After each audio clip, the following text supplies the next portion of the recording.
Good morning. So ಇವತ್ತು workout ಜಾಸ್ತಿ ಮಾಡೋದ್ರಿಂದ ಕಡಿಮೆ ಊಟ ಮಾಡಿದ್ರೆ ವೆಯ್ಟ್ ಲಾಸ್ ಜಾಸ್ತಿ ಬೇಗ ಆಗುತ್ತಾ, ಬೇಗ ರಿಸಲ್ಟ್ಸ್ ತಗೋಬಹುದಾ, ಇದ್ರ ಬಗ್ಗೆ ಇವತ್ತು ಮಾತಾಡೋಣ.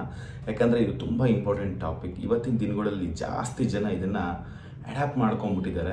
ವಿಡಿಯೋನ ಫಸ್ಟ್ ಟೈಮ್ ನೋಡ್ತೀವಿ, ಸಬ್ಸ್ಕ್ರೈಬ್ ಮಾಡ್ಕೊಳ್ಳಿ, ಪಕ್ಕದ ಬೆಲ್ ಬಟನ್ ಕ್ಲಿಕ್ ಮಾಡಿ. ಮತ್ತೆ ಇನ್ಯಾಕೆ ತಡ ವಿಡಿಯೋನ ಸ್ಟಾರ್ಟ್ ಮಾಡೋಣ. Thank you so much and let's start the video. ಇತ್ತೀಚಿನ ದಿನಗಳಲ್ಲಿ ಸಾಕಷ್ಟು ಜನ ವರ್ಕೌಟ್ ಜಾಸ್ತಿ ಮಾಡಿ ಕಮ್ಮಿ ಊಟ ಮಾಡಿ ಬೆಳಗ್ಗೆ ಒಂದು ಚಪಾತಿ, 2 ಚಪಾತಿ ಅಥವಾ ಏನೋ ಒಂದಷ್ಟು ಸ್ಯಾಲಡ್ಸು ಅಥವಾ ರೈಸ್ ಕಮ್ಮಿ ಮಾಡುವಂಥದ್ದು ಅಥವಾ ಬೇರೆ ಏನೋ ಊಟ ಮಾಡೋದು, ಊಟನ ಸ್ಕಿಪ್ ಮಾಡುವಂಥದ್ದನ್ನ ಮಾಡಿ 1 ಅವರ್ 2 ಅವರ್ ಹಿಂಗೆಲ್ಲ ವರ್ಕೌಟ್ ಮಾಡ್ತಾ ಇದ್ದಾರೆ.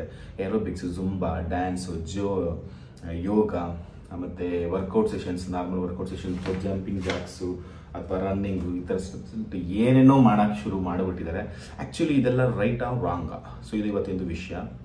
ಫಸ್ಟ್ ಆಫ್ ಆಲ್ ನಾವು ಅರ್ಥ ಮಾಡ್ಕೋಬೇಕಾಗಿರುವಂಥದ್ದು, ನಮ್ಮ ಬಾಡಿ ನಾರ್ಮಲ್ ಆಕ್ಟಿವಿಟೀಸ್ ಅಂದರೆ ಆಫೀಸ್ಗೆ ಹೋಗೋದು, ಸಣ್ಣ ಪುಟ್ಟ ಕೆಲಸ ಮಾಡುವಂಥದ್ದು, ಮನೆಗೆ ಬರುವಂಥದ್ದು, ಚಿಕ್ಕ ಚಿಕ್ಕ ಕೆಲಸಗಳನ್ನ ಮಾಡೋದ್ರಲ್ಲಿ ಬ್ಯುಸಿ ಇದ್ದರೆ ನಮ್ಮ ಬಾಡಿಗೆ ಒಂದು ಲೆವೆಲ್ಗೆ ಸಫಿಷಿಯೆಂಟ್ ನ್ಯೂಟ್ರಿಯೆಂಟ್ಸ್ ಸಾಕಾಗುತ್ತೆ. ಒಂದಷ್ಟು ಊಟ ಮಾಡಿದ್ರೆ ಸಾಕಾಗುತ್ತೆ.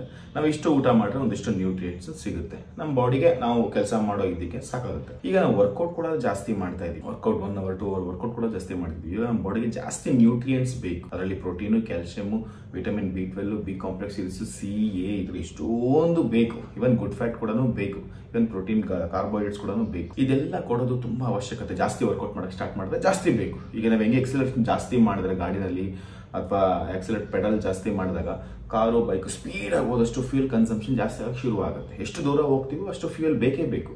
ಹಂಗೆ ನಮ್ಮ ಬಾಡಿ ಎಷ್ಟು ಡ್ರೈನ್ ಆಗ್ತಾ ಇರ್ತದೆ ಎನರ್ಜಿ ಲೆವೆಲ್, ಅಷ್ಟೇ ನಾವು ರೀಫಿಲ್ ಮಾಡಬೇಕು. ನೀವು ರೀಫಿಲ್ ಮಾಡಿಲ್ಲ ಅಂದ್ರೆ ಆಕ್ಚುಲಿ ನಿಮ್ಮ ಬಾಡಿಗೆ ಇನ್ನೂ ಪ್ರಾಬ್ಲಮ್ ಆಗುತ್ತೆ. ಇಷ್ಟು ತಿನ್ನುವಂಥ ಊಟದಲ್ಲಿ ನಮ್ಮ ಬಾಡಿಗೆ ಇಷ್ಟು ನ್ಯೂಟ್ರಿಯೆಂಟ್ಸ್ ಕೊಡಕ್ ಆಗೋದಿಲ್ಲ. ಈಗ ನೀವು ತಿನ್ನೋದಕ್ಕೆ ಇನ್ನೂ ಕಮ್ಮಿ ಮಾಡಿಬಿಟ್ರೆ ಸಿಗೋದಿಲ್ಲ. ಉದಾಹರಣೆಗೆ ನಮ್ಮ ಬಾಡಿಗೆ ಎವ್ರಿ ಡೇ ಒಂದಷ್ಟು ನ್ಯೂಟ್ರಿಯೆಂಟ್ಸ್ ಬೇಕು.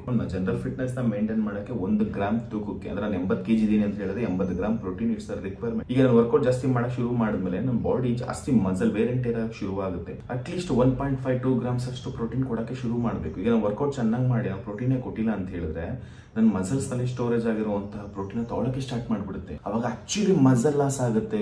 ಕ್ಯಾಲ್ಸಿಯಂ ಕೂಡ ಬೇಕು. ವೇಟ್ ಹತ್ಬೇಕಾದಾಗ ಅಥವಾ ಬಗ್ದಾಗ, ಎಗರ್ದಾಗ, ಜಿಗದಾಗ ನನ್ನ ಬಾಡಿಗೆ ಪ್ರಾಪರ್ ಸಪೋರ್ಟ್ ನ ಕೊಡುವಂಥದ್ದು, ಫ್ಲೆಕ್ಸಿಬಿಲಿಟಿನ ಮೇಂಟೈನ್ ಮಾಡೋದು ಬೋನ್ಸ್. ಆ ಬೋನ್ ಡೆನ್ಸಿಟಿ ಹಾಳಾಗಬಾರ್ದು ಅಂದ್ರೆ ಕ್ಯಾಲ್ಸಿಯಂ ಕೊಡಬೇಕು. At least 1 gram calcium per day.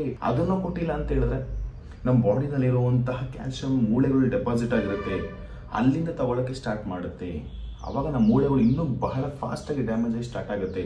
ಅದಕ್ಕೆ ತುಂಬಾ ಜನ ವರ್ಕೌಟ್ ಮಾಡೋ ಟೈಮಲ್ಲಿ ಪೇನ್ಗಳು ಶುರು ಆಗುತ್ತೆ. ಮಸಲ್ಸ್ ಕ್ರಾಂಪ್ ಆಗುತ್ತೆ ಅಥವಾ ಮಸಲ್ಸ್ ಪೇನ್ ಬರುವಂಥದ್ದು, ಕಾಲುಗಳು ಪೇನ್ ಬರುವಂಥದ್ದು, ಮಂಡಿ ಪೇನ್ ಬರುವಂಥದ್ದು. ಇವೆಲ್ಲ ಯಾಕಾಗುತ್ತೆ ಅಂತ ಹೇಳಿದ್ರೆ ನಾವೇನೋ ಮಿಸ್ ಮಾಡ್ತಿದೀವಿ ಅಂತ. ಸೊ ಇದನ್ನ ನೀವು ರೆಡಿ ಮಾಡ್ಕೊಳ್ದೆ ಓನ್ಲಿ ವರ್ಕೌಟ್ ನೋ ಯೂಸ್. ಇಲ್ಲಿ ಕೆಳಗೆ ಬಂದ್ರೆ ಒಂದು ಕಾಫಿ, ಒಂದು ಬನ್ನು ಅಥವಾ ಒಂದು ಬಿಸ್ಕೆಟ್ ಪ್ಯಾಕೆಟ್ ಮಗುದೋ ಇತ್ತು, ಯೂಸ್ಲೆಸ್ ವರ್ಕೌಟ್. ಸೊ ನೀವು ಎಷ್ಟು ವರ್ಕೌಟ್ ಮಾಡ್ತಿದ್ದೀರೋ ಅದ್ರ ಪ್ರಕಾರ ನೀವು ನ್ಯೂಟ್ರಿಯೆಂಟ್ಸ್ ನ ಬ್ಯಾಲೆನ್ಸ್ ಮಾಡಲೇಬೇಕು. ಒಂದ್ ವೇಳೆ ನೀವು ಮಾಡಿಲ್ಲ ಅಂತ ಹೇಳಿದ್ರೆ ನೀವು ಜನರಲ್ ಫಿಟ್ನೆಸ್ ನ ಮೇಂಟೈನ್ ಮಾಡಿ. ಸಣ್ಣ ಪುಟ್ಟ ವಾಕಿಂಗು, ಜಾಗಿಂಗು ಅಥವಾ ಸಣ್ಣ ಪುಟ್ಟ ಮನೆಯಲ್ಲಿರುವಂಥ ಕೆಲಸಗಳನ್ನ ಮಾಡ್ತಾ ನಾರ್ಮಲ್ ನ್ಯೂಟ್ರಿಯೆಂಟ್ಸ್ ಹ್ಯಾಬಿಟ್ಸ್ ನ ಮಾಡಿ.